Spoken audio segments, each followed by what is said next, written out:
Every structure you see begins with a simple set of engineering principles. From buildings to bridges, everything depends on understanding basic civil engineering terms. But terms like load, stress, and strain often confuse beginners. So let's simplify these concepts step by step. In the next few minutes, you'll think like a structural engineer and understand how structures safely carry forces, because every structure is constantly resisting loads, and every material responds differently. That behavior is what engineers calculate. Let's start with the most important concept: load. A load is any force that acts on a structure. It can push, pull, or create bending effects. Loads can act vertically, horizontally, or even dynamically. Engineers classify loads into different categories. The first type is dead load. This is the weight of the structure itself. Concrete, steel, and fixed components contribute to dead load. It remains constant over time. The second type is live load. These loads change with time and usage. People, vehicles, and furniture are examples. They are dynamic and unpredictable. Environmental loads include wind forces. Wind can cause structures to sway. Earthquakes create sudden dynamic loads. These forces can be extremely dangerous. In reality, loads act together, not separately. This is called load combination. Engineers design for the worst-case scenario. To ensure safety under all conditions, a bridge carries vehicles while resisting wind. That creates both live and dynamic loads. The structure distributes these forces. This flow of forces is called load path. But what happens inside the material? It brings us to the concept of stress. When loads act, internal forces develop. These internal forces are called stress, and they cause materials to deform. Let's understand stress in detail. Stress is the internal resistance offered by a material against applied load. It is defined as force divided by area.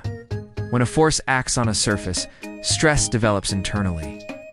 This stress is distributed over the cross-sectional area. The first type is compressive stress. It occurs when forces push material together. The second type is tensile stress. It occurs when forces pull material apart. The third type is shear stress. It causes layers of material to slide over each other. Concrete performs well in compression. Steel performs well in tension. Most structures experience a combination of stresses. But stress alone doesn't tell the full story. We also need to measure deformation. This leads us to strain. Strain is the measure of deformation in a material. It is the change in length divided by original length. It has no units because it is a ratio. Compressive strain shortens a material. Tensile strain elongates a material. Shear strain changes the shape of a material. Stress and strain are directly related. In the beginning, the relationship is linear. This is called the elastic region. Here, material returns to its original shape after load removal. Beyond a certain limit, behavior changes. This is called plastic deformation. Here, the material does not return to its original shape. Elastic is reversible, plastic is permanent. If stress continues, failure occurs. This can lead to cracks or complete collapse. That is why understanding limits is critical. Engineers use safety factors in design to ensure structures never reach failure conditions. Let's apply these concepts to real structures. A beam under load develops bending stress. Top fibers compress while bottom fibers stretch.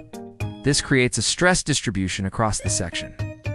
Columns primarily resist compressive stress, but slender columns may buckle under load. This is a stability failure, not material failure. In bridges, loads transfer through multiple members. Each member carries tension or compression. This creates an efficient load path. Finally, loads transfer to the ground through foundations. The soil must safely support these loads. This entire process is carefully analyzed. Engineers use software to simulate behavior and predict stresses before construction. Loads create stress. Stress causes strain. Strain leads to deformation. Behavior defines safety. Design prevents failure. Loads create stress. Stress causes strain. Strain leads to deformation. Behavior defines safety. Design prevents failure. Loads create stress. Stress causes strain. Strain leads to deformation. Behavior defines safety. Design prevents failure. Let's quickly recap what we learned. Loads are forces acting on structures. Stress is internal resistance. Strain is deformation measurement. Materials behave elastically or plastically. These concepts apply to every structure around you, from small buildings to massive bridges. Civil engineers use these principles daily to design safe and efficient structures.